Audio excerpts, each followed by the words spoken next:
Hola amigos, ¿cómo están? Yo soy Víctor Monroy, director de Monroy Abogados.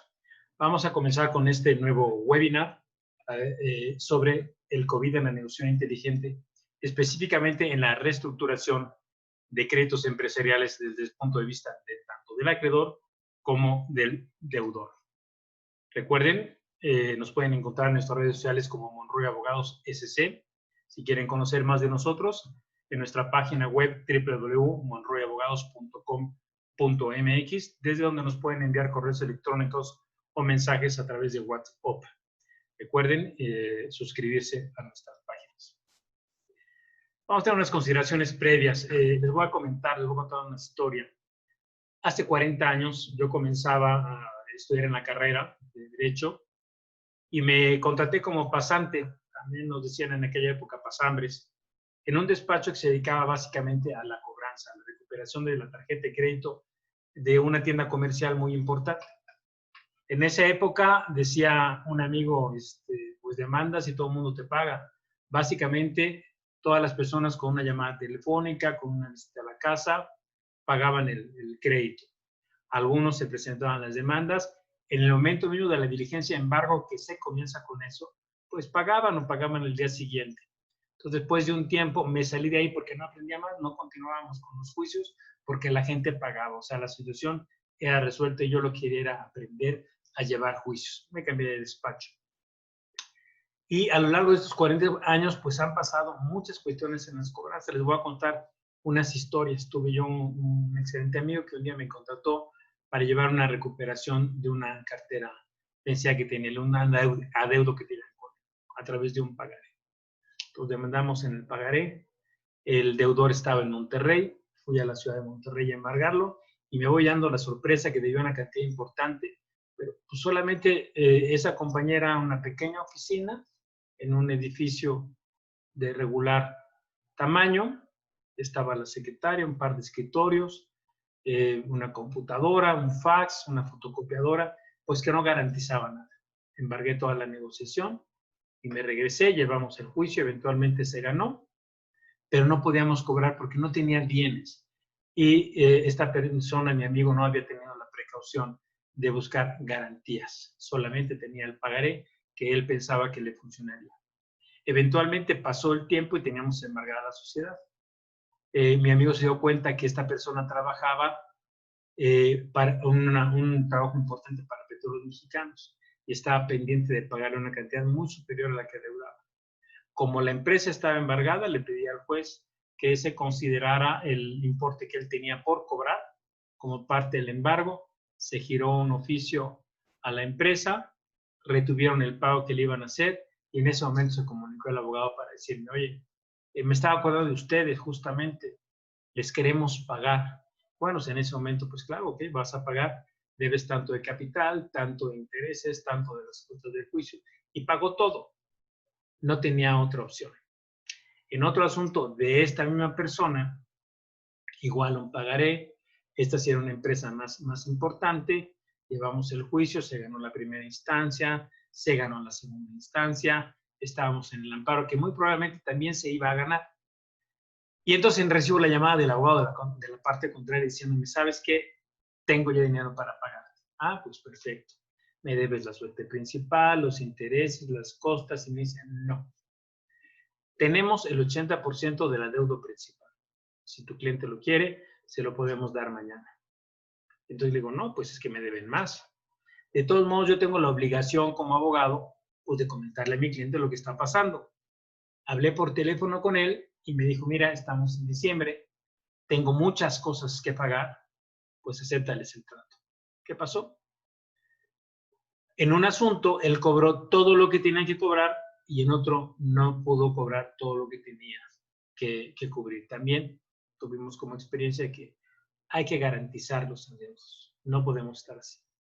Tuvimos otro asunto también emblemático en el que una empresa mexicana compró mucho dinero en tela. Ellos se dedicaban a la fábrica y a la venta de trajes. Tenían muchas tiendas en toda la República cuando hicieron el negocio con una empresa chilena. Entonces tenían aproximadamente 120 tiendas en toda la República. Cuando llegaron con nosotros un año después de que debían haber cubierto ese crédito, ya no tenían 120 tiendas, tenían aproximadamente como 30. Los investigamos y estaban demandados por todo el sistema bancario nacional, por muchos empresarios, y teníamos poca posibilidad de recuperar el dinero. Cuando fuimos a la diligencia de embargo, sorpresivamente nos atendieron muy bien. Llegamos a una sala, nos ofrecieron algo de tomar, y de repente llegó una persona y nos dijo: yo soy la interventora en esta sociedad.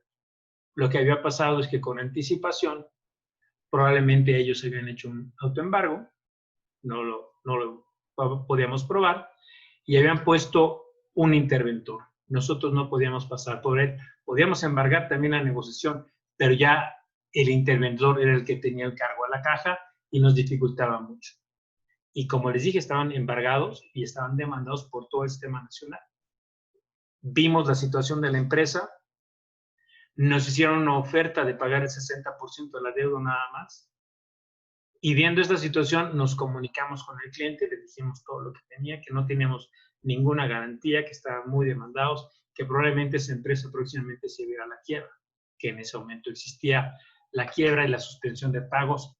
Hoy ya no existen esos procedimientos, ya fueron sustituidos por uno mejor para los acreedores y mejor también para los deudores, mucho mejor para los deudores, al que nos vamos a referir brevemente ahora. Entonces aceptaron el pago de ese 60% por no tener bien garantizado el crédito y por estar junto a una empresa que ya estaba, por no haber analizado bien a quién le iban a dar un crédito importante. En otro asunto también emblemático para nosotros, nosotros defendíamos al deudor. Una compañía le suministraba equipos electrónicos, televisiones, refrigeradores, una serie de cuestiones que él a su vez vendía, y de repente ya no pudo pagar por una mala administración. La negociación a la que nosotros llegamos fue decirle al proveedor que siguiera surtiéndoles, y de cada pago que ellos recibieran se iba a cumplir con el pago anterior. Ellos me dijeron: es que quieres pagarme con mi dinero. Pues sí, efectivamente, yo quería pagarles con ese dinero porque no había otra forma de que pudieran ellos cobrar. Aceptaron, y con el paso del tiempo se siguieron siendo cliente y proveedor, se les cubrió el crédito y no pasó a mayores. En otro asunto también emblemático, pues la empresa vio que no podía continuar y decidió pagar todo el adeudo con un inmueble que, aunque querían mucho y les era de una cierta utilidad, el poder continuar con la empresa pues obligaba a vender ese inmueble, y en lugar de vendérselo a otra persona con todo el procedimiento que esto conlleva, pues mejor lo ofrecieron en pago y el acreedor lo aceptó. ¿Qué es esto? Pues hay muchas formas de arreglar las cuestiones, pero todo depende de cómo estuvo el otorgamiento del crédito, las garantías que se pidieron, el tipo de crédito, y cada caso es muy particular. Ahora, lo que nosotros pretendemos, lo que hemos estado nosotros llamando la atención, que es en la negociación inteligente, antes de ir a un juicio, hay otros medios alternativos. Hoy justamente salió en el periódico Reforma que el tribunal mismo parece que está recomendando el uso de la mediación y de los medios alternativos de negociación, de solución de problemas judiciales, porque el tribunal tiene un exceso de trabajo.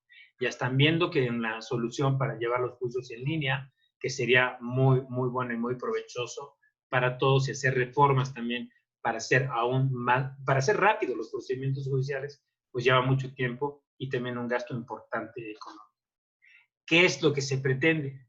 Pues lograr hacer como una especie de concurso mercantil, que es lo que existe hoy. Antes era la quiebra y suspensión de pagos, ahora es un concurso mercantil, en el que la principal pretensión es que la empresa continúe, si puede continuar, que el comerciante continúe, que no se cierren fuentes de trabajo, que la economía del país continúe. Nosotros ya hemos oído a varias empresas que ya han estado en este procedimiento como consecuencia del COVID.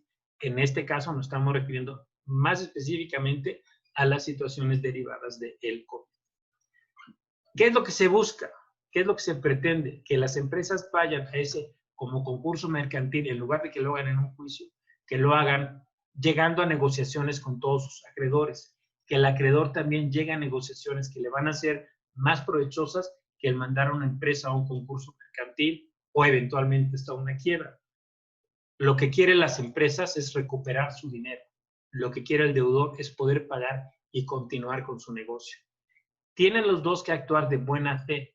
Es muy importante la actuación de buena fe, porque si tenemos a alguien que lo hace así de esa manera, sea el acreedor y el deudor, y la otra parte lo hace de mala fe, pues la solución no va a ser buena. Quizá el acreedor logre recuperar su crédito y la otra persona pues ya deje de producir y tenga muchos problemas. ¿Para qué? Si podemos lograr en la mayoría de las ocasiones una negociación en que la empresa continúe proveyendo trabajo y continúe la economía y el acreedor reciba el dinero que dio en un crédito. Hay que estudiar primero, tiene que el deudor tener perfectamente en cuenta que no puede perder la liquidez. La liquidez es el oxígeno de la empresa. Sin ella, pues no va a poder continuar. Y tiene que ver también muchas cuestiones si financieramente su empresa puede continuar o realmente no. Es muy difícil para el empresario, para el mediano, para el pequeño empresario, para todos, tomar decisiones porque a su empresa la quieren mucho. La formaron quizá por varios años y ahora el decir que ya no puede continuar, pues es muy difícil. Quizá la solución sea dividir la empresa, quizás sea pivotear. Ahora se ha dado mucho más que en otros años. Ahora vemos que por todas partes surgen pequeñas empresas o que cambiaron su objeto a construir pues cubrebocas y construir una serie de cuestiones para la venta porque lo que estaban haciendo ya no está tan vendible y ahorita pues por todas partes se están fabricando cubrebocas porque el requisito es muy importante, se requiere mucho. Ya lo analizaron, ya vieron también qué tipo de ahorros que pueden tener dentro de la empresa para poder pagar, en qué tanto se tienen que restringir sin sacrificar calidades, porque eso a la larga pues va a terminar mal. No vamos a tener el buen nombre que hemos tenido durante muchos años si hacemos las cosas malas y ya no tenemos la calidad que antes teníamos. Las formas de solución, como todas las controversias legales, la primera a la que nosotros llamamos más la atención es una negociación inteligente. Se puede en estos tipos de casos firmar perfectamente un contrato llamado de transacción y darle una mayor efectividad mediante la ratificación ante un notario público o un corredor. La segunda opción que tenemos es la mediación de la que tanto hemos platicado en los webinars anteriores que les recomiendo revisen, que puede ser pública, puede ser privada. La negociación pública o la mediación pública, pues casi todos los estados de la República la tienen y es gratuita. Pues hagamos uso de ella. O la negociación privada, en que contrataremos a un especialista para que de manera conjunta con las partes vea si pueden lograr una negociación. El siguiente, pues es el arbitraje que ya les hemos comentado. Usualmente, de manera primaria, cuando se celebra un contrato, también se establece que para el caso de controversia se va a utilizar los servicios de un árbitro o un panel arbitral. Si no se hizo, bueno, se puede hacer en este momento, pero ese es para el caso en particular. Y por último, pues la solución judicial, que esa es muy efectiva, pero lleva su tiempo. Y depende también de cómo se haya instrumentado el crédito que se otorgó, la forma en que se va a tratar judicialmente. Es muy importante que eso lo tengamos en cuenta. ¿Qué tiene que hacer primero una negociación inteligente? Tenemos que planear. Tenemos tanto, si soy acreedor como si soy deudor, tengo que tener una planeación de qué es lo que voy a hacer. Tengo que conocer perfectamente cada uno de los asuntos, qué tipo de contrato se firmó, qué anexos se tienen, si se firmaron pagarés, cuáles son las garantías que se tienen, conocer los estados financieros de la persona a la que le voy a cobrar o mis estados financieros reales para conocer realmente mi situación, si tengo capacidad, hasta qué capacidad de pago tengo, ver también cuál va a ser la vialidad de mi empresa.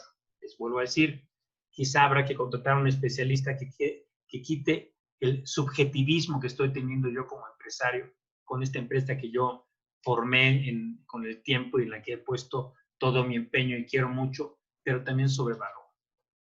Creo que vale más de lo que realmente tiene. Probablemente habrá personas que sí tengan la capacidad de considerar cuál es el valor real de la empresa, pero en su mayoría, pues no. Tengo que ver cuáles son mis parámetros de negociación y sobre todo tengo que tener el qué puedo ofrecer, cuál es la negociación, considerando de por qué me la aceptaría si yo fuera quien estuviera enfrente. ¿Cuáles serían las razones por las cuales esa es una buena negociación? Que tiene que tener en mente un negociador inteligente que representa un acreedor. Lo primero, evidentemente, que va a lograr una buena negociación. Si él no está convencido de que la negociación la va a lograr, pues mejor de que se dedique a otra cosa. Tiene primero que estar bien convencido, porque ya también estudió a la persona con la que va a hablar, a la empresa con la que va a dialogar. Ya también conoce cuál es el contrato que firmó, cuáles son las garantías, todo lo conoce perfectamente bien. Quizá estudió también sus estados financieros y va físicamente a conocerlo, a conocer realmente qué es lo que se tiene.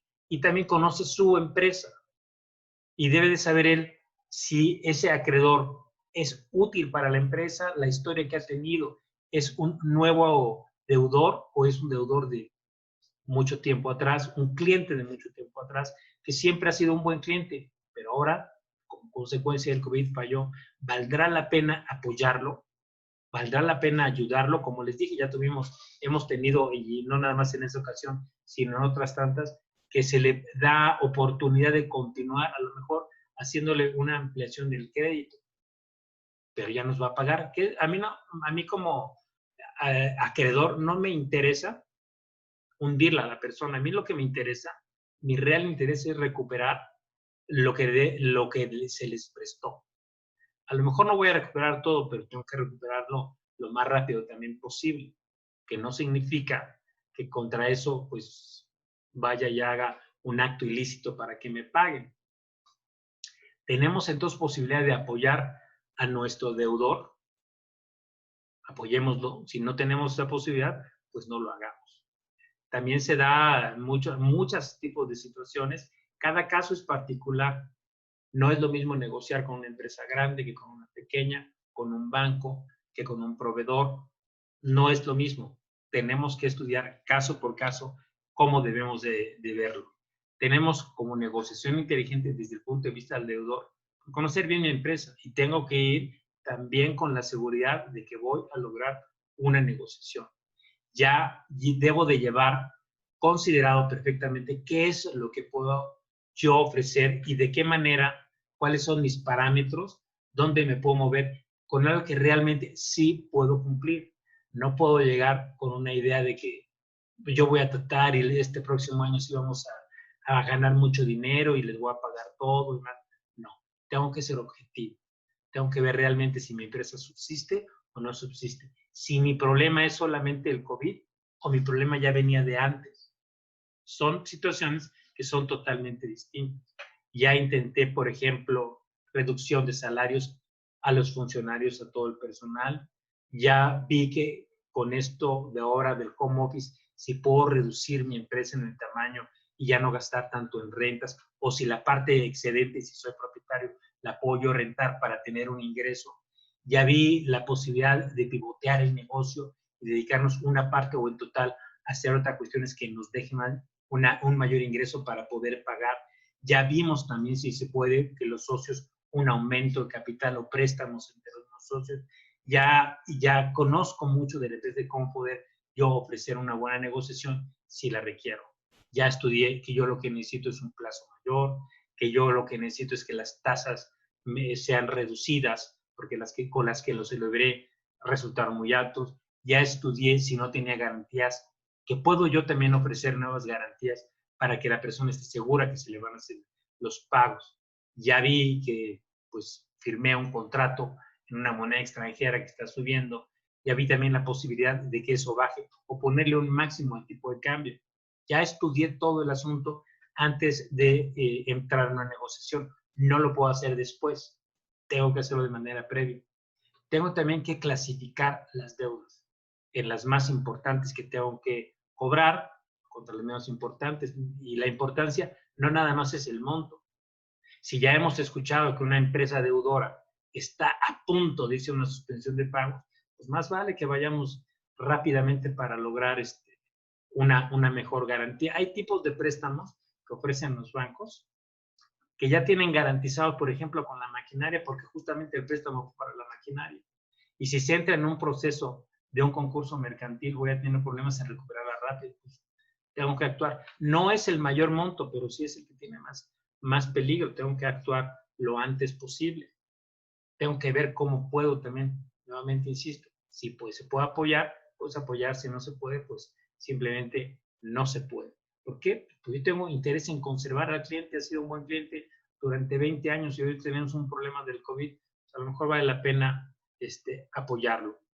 Y tengo que ver también, sobre todo en el caso de los bancos y todas las instituciones auxiliares de crédito, como son las OCOMES, si este es el caso, si son créditos especiales en los que fueron solicitados para un fin especial, por ejemplo, el que mencionaba, para la compra de maquinaria, de una específica maquinaria. Porque si no fue así, si el crédito se desvió, pues entonces, además de las acciones que se tendrá desde el punto de vista mercantil, va a haber acciones penales que se pueden ejercer y la forma de negociar, pues ustedes entenderán, cambia radicalmente. Ahora, desde el punto de vista del deudor, pues también tengo yo que ver cuáles son los créditos que primero tengo que pagar, cuáles son los más importantes, y nuevamente les menciono, porque son de mucho cuidado. Si tengo yo adeudos con los bancos, con el sistema financiero nacional, yo proporcioné información falsa o la desvié para una finalidad que no fue la contratada, tengo, además de un problema mercantil, un problema penal, y tengo que utilizar otras estrategias para manejarlo. Y nuevamente, lo importante es la liquidez. Tengo que conservar mi liquidez porque sin ella, pues la empresa simplemente deja de producir los bienes o los servicios que lo hacía. Es muy importante cumplir con los contratos. Tengo yo una reputación que cuidar y yo quiero que mi empresa perdure. Tengo que también cuidar ese activo que es mi buena reputación. Y tengo que hacerlo con mucho y especial cuidado. ¿Cuáles son los parámetros para negociar? Pues ya lo comentamos, tenemos que estar bien presentes cuáles son, qué puedo ofrecer que realmente puedo cumplir. Tengo que ver también, ya comentamos también, la urgencia. Si la empresa que yo tengo, soy por ejemplo proveedor, tengo créditos, yo también soy deudor, tengo las dos manoplas. Por una parte, tengo gente que me debe y por otra parte tengo gente a la que yo le debo. Tengo que ver ese balance que esté bien a quien me urge cobrarle y a quien me urge pagarle para que la empresa pueda subsistir. Todo esto es muy importante tenerlo en cuenta. Las garantías, por ejemplo. Hace mucho tiempo los bancos solamente pedían como garantía a la empresa. Luego se dieron cuenta que las empresas también desaparecían y pidieron garantías personales. Entonces quedaban como obligados solidarios tanto en el contrato o quizá en los pagarés los dueños de la empresa, es decir, los socios, comúnmente el presidente del consejo de administración y todos los demás. Y les pedí también una copia de sus propiedades para saber en un momento dado qué bienes garantizan ese adeudo. Tengo que yo ver esa cuestión, porque una cosa es que yo pierda la empresa y una cosa que también pierda mi casa. La sociedad es una de las razones por las cuales son creadas, es para separar parte de mi patrimonio. Una parte la tengo dedicada a la empresa A, otra parte la tengo dedicada a la empresa B y la otra parte es para mi uso propio. Si algo pasa, pues podré perder la empresa A, pero eso no va a afectar a la empresa B ni va a afectar a mi patrimonio particular, por llamarlo así. Pero si para garantizar el crédito de las empresas A y B también di parte de mi patrimonio en garantía, pues podré perder las tres empresas. Entonces la negociación también cambia. Hay que eso estudiarlo por mucha claridad. Si soy deudor, pues también tengo que ver, inclusive, hasta si puedo hacer devoluciones. Hace realmente poco tiempo tuvimos una compañía que se dedicaba a vender libros y la compañía pues ya no pudo más, ahora con los libros electrónicos pues ya no pudo más y tuvimos que negociar con muchos de los editores para devolverles libros y no tienen una mayor alternativa porque o aceptaban eso o iban a tener que demandar a ver si ellos podían cobrar, porque la empresa ya no tenía forma de continuar, no tenía bienes con qué responder, y pues lo viable era la devolución de los libros que les habían dado para su venta. Después, dentro de las formas de negociación, pues es el saber qué es lo que voy a pedir. Ya les había comentado, voy a pedir una reducción de los intereses, voy a pedir un aumento del plazo, voy a pedir quitas. O sea, la quita es un descuento que se hace. En el caso de los bancos hacen quitas y van a irse al buró de crédito, no como un deudor moroso, pero sí como un deudor al que le tuve que hacer una quita. Y nuevamente les digo, si es como consecuencia del COVID, pues es una cuestión. Si no lo es, si el problema ya es anterior, la situación es diferente. Y la única forma en que me van a quitar de ese deudor con el que tuve que hacer una quita, que quizá un futuro banco, una futura SOFOM no me quiera prestar por eso, porque ya tiene dudas y va a decir, yo no quiero hacer en el futuro ninguna quita, va a ser pagándolo. Se puede llegar a pagar. Vamos a ver ahora cuáles son, si ya no pudimos llegar a ningún tipo de negociación, ya lo intentamos, ya entonces nos queda como los asuntos, la solución desde un punto de vista legal. Y debo de hacer hincapié en esto. Una negociación se puede llevar a cabo desde antes del juicio y en algunas ocasiones hasta después de que concluya el juicio. Nunca debemos de cerrar la puerta de la negociación. Los bancos, sobre todo, vieron hace muchos años, quienes recuerdan el siglo pasado en un problema que tuvimos también económico muy importante. Los bancos en un principio no quisieron negociar, pero un tiempo después se vieron que tenían ya una cantidad enorme de casas, de coches, y ahora ¿qué hacemos con ellos? Nos están produciendo gastos y tuvieron que venderlos a empresas que se dedicaban a eso, a comprar esos bienes inventariados, pero en un valor mucho menor al real. ¿Qué tipo de juicios existen? Los más usuales que se firman son los ejecutivos mercantiles, los juicios hipotecarios, los juicios especiales de los bancos para cobrar lo que se debe. En ese tipo de juicios ya existe una garantía en el hipotecario, ya está claramente la hipoteca. En el juicio ejecutivo mercantil, lo primero que hace el juez al admitir una demanda es ordenar un embargo. Entonces ya va a haber una garantía.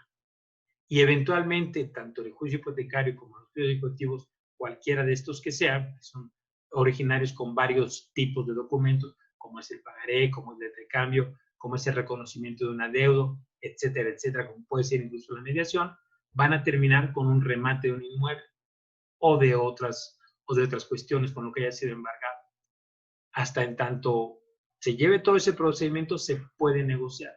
Un juicio ejecutivo mercantil, ¿cuánto tiempo puede durar? No lo podemos saber.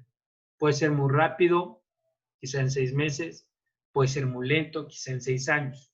Por eso lo mejor es tratar de negociar. Al banco no le interesa quedarse con una casa. Al banco lo que le interesa, o a cualquier acreedor en general, es recuperar su dinero. Se ha vuelto también un negocio para muchas personas el comprar bienes que están en remate. Está bien, es una forma de obtener dinero, pero hay que ser bastante puntual en eso. Se puede negociar hasta antes que sea aprobado el remate. También quizá con posterioridad se puede negociar, pero ya es un poco más complicado el asunto, ya puede ser más justo, pero siempre se puede negociar. Es importante también señalar que incluso los bienes que están embargados pueden ser vendidos por el deudor, pero si el dinero se utiliza para el pago de la deuda. Pongamos un ejemplo. Me embargaron mi casa por una deuda de, pongamos, 1 millón de pesos y mi casa vale 5 millones de pesos. Cuando va a salir un remate judicial, y es a lo que buscan muchas personas que se dedican a esto, es que va a salir valuada en 2/3 partes de su valor. La casa le ponen un avalúo, perdón, no va a salir valuada, va a salir valuada en 5 millones, pero la postura legal van a ser 2/3 partes de su valor. Van a ofrecer por mi casa 3,5 millones. O sea, ya va a haber una ganancia para alguien ahí. Si no se remata en esa primera moneda que se busca, su valor reduce todavía más un 20%. Entonces, por ejemplo, ya va a salir a remate en menos de 3 millones de pesos para pagar una deuda de 1 millón de pesos. Entonces yo puedo tratar de vender mi casa, a lo mejor la puedo vender en 4 millones y medio, que es un valor superior, pero voy a utilizar parte de ese dinero y con el conocimiento del comprador para hacer pago del crédito que adeudo. Lo puedo hacer aún con un bien embargado o hipotecado, porque el asunto es pagarle al dueño. No lo puedo hacer en secreto, no lo debo hacer en secreto.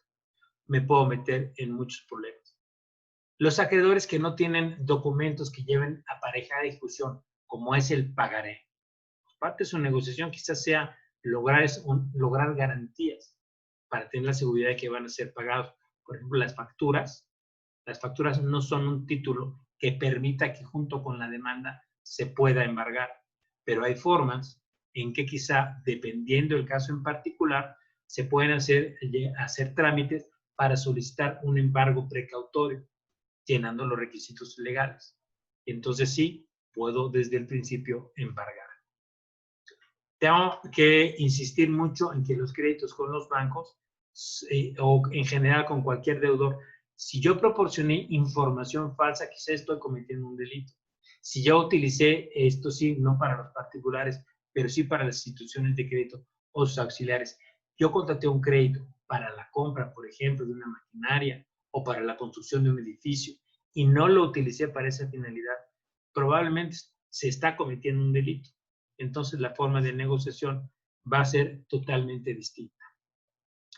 Ahora, ¿cuál es la defensa de los asuntos en que está implicado el COVID o la acción que se tiene que llevar? La defensa justamente es esa. Al haber llegado a una situación económica de un paro económico nacional, más o menos, al haber ordenado la autoridad, por ejemplo, que cierre mi restaurante o que cierre la empresa en la que estoy porque no es prioritaria, entonces me está evitando pagar. Entonces yo podré ir como una acción y demandar una reducción en los intereses, una reducción, un aumento en el plazo que me permita a mí pagar. O si me demandan a mí, pues yo también podré contestar diciendo, yo debo no niego, pago no tengo, pero te pido que me reduzcas la tasa de interés, que me amplíes el plazo, porque como consecuencia del COVID yo tuve que cerrar. Y todo lo que se le dice al juez debe ser probado. No basta con que yo dije, mire, pues como llegó el COVID y hubo una suspensión en la actividad económica, pues no puede pagar. No, tengo que probar que efectivamente a mí en lo personal, o a mi empresa más bien dicho, llegó una situación improvista, no se podía hacer nada, no pude conseguir el ingreso que estaba programado y esa es la razón del retardo en el pago. Esa es la razón del incumplimiento. Vuelvo a decir, si la razón es otra, pues entonces no tengo este tipo de defensas. También ya hemos hablado en otros webinars de la teoría de la improvisión que existe en una gran parte de los estados de la República, pero no en todos. ¿Podrá hacer uso o no? Los juzgados ahora sí ya están abiertos y pues ya habrá que actualizarlo y habrá que hacerlo. Se tenía que hacer una notificación. Tratemos de hacerlo ahora. Cada caso debe ser estudiado con sus particularidades para una negociación inteligente. Nuevamente, vuelvo a insistir e insistiré siempre. La negociación inteligente es mejor, tanto para el acreedor como para el deudor. Las acciones judiciales solamente deben ser ejercitadas cuando ya no hubo posibilidad de negociación, cuando ya no hubo posibilidad de mediación, pues entonces ya tendré que ir a la actividad judicial, porque es la única que me permite a mí garantizar el crédito. Si ya no hubo una negociación, tengo que tener una garantía porque tengo que cobrar y tengo que rematar una serie de bienes para recuperar mi dinero, pues tendré que hacerlo. Amigos, eso es todo. Yo soy Víctor Monroy, director de Monroy Abogados. Los espero en los futuros webinars. Les recuerdo, pueden ingresar a nuestras redes sociales, en donde aparecemos como Monroy Abogados SC. O si quieren conocer más de nosotros, en nuestra página web www.monroyabogados.com.mx, desde la que nos podrán enviar correos electrónicos o WhatsApp para hacernos saber sus inquietudes. Muchas gracias.